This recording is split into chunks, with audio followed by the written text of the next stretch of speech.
Alors la structure même des orientations budgétaires est très intéressante sur les priorités que se fixe la CEA.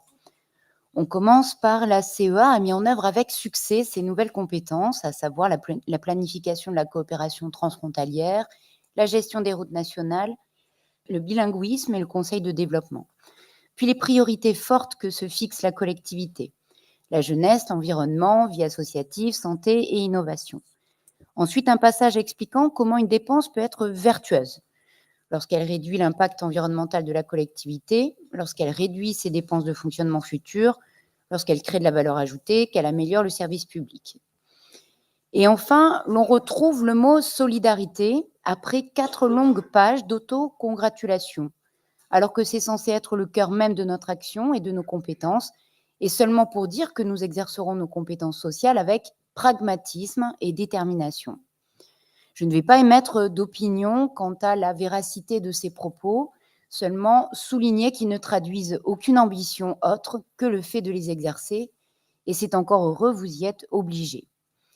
Une fois passée cette introduction, on rentre enfin dans le vif du sujet, des orientations budgétaires, et donc les priorités politiques de l'année à venir. Première priorité, la maîtrise budgétaire, ou plutôt l'austérité. On se félicite d'un projet de budget primitif 2024 avec 0% de hausse du fonctionnement, en deçà des prévisions d'inflation pour l'année prochaine, ce qui traduit donc dans les faits une baisse de nos dépenses de fonctionnement.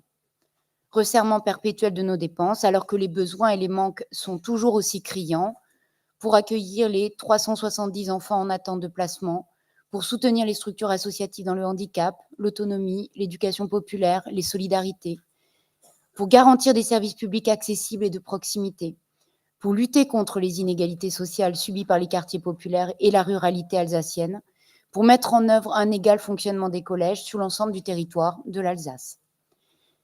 Deuxième priorité, la lutte contre la pauvreté, ou plutôt le manque d'ambition pour celle-ci. On évoque le nouveau pacte des solidarités lancé au 1er janvier par le gouvernement. Un plan de lutte contre la pauvreté, encore largement insuffisant, mais dont vous vous inspirez en réussissant l'exploit d'être encore moins ambitieux, en évoquant non pas de nouvelles mesures en cohérence avec cette orientation, mais ce que l'on fait déjà, comme si nous répondions aux besoins et aux missions qui nous sont confiées. Troisième priorité, l'identité alsacienne, ou plutôt son instrumentalisation. Tourisme, attractivité, retombées économiques. Autant de raisons de mobiliser la tradition alsacienne pour faire rayonner notre territoire.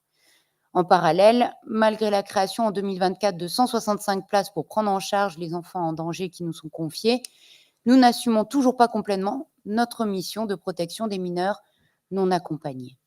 Le rapport entre les deux, c'est que l'Alsace a toujours été une terre d'accueil et qu'il serait bien dommage de gommer une partie de son histoire pour ne conserver que les artefacts folkloriques qui seraient susceptibles d'attirer les touristes, tout en repoussant celles et ceux qui cherchent protection auprès de nous. En clair, il existe des marges d'amélioration très nettes dans l'exercice de nos missions les plus essentielles, qui, contrairement à nos compétences nouvelles, ne sont pas vraiment exercées avec brio, audace et engouement par votre exécutif. Vous évoquiez parmi les dépenses vertueuses celles qui permettent de dégager des économies de fonctionnement. Effectivement, l'un des rôles de l'investissement, c'est de préparer l'avenir et notre fonctionnement de demain, notamment pour dégager des marges de manœuvre suffisantes pour déployer une action encore plus résolument engagée pour la lutte contre la pauvreté, contre l'exclusion, contre les inégalités. Vous faites année après année des efforts considérables pour dégager de telles marges de manœuvre. Il est maintenant temps de les mettre à profit, véritablement au service des Alsaciennes et des Alsaciens.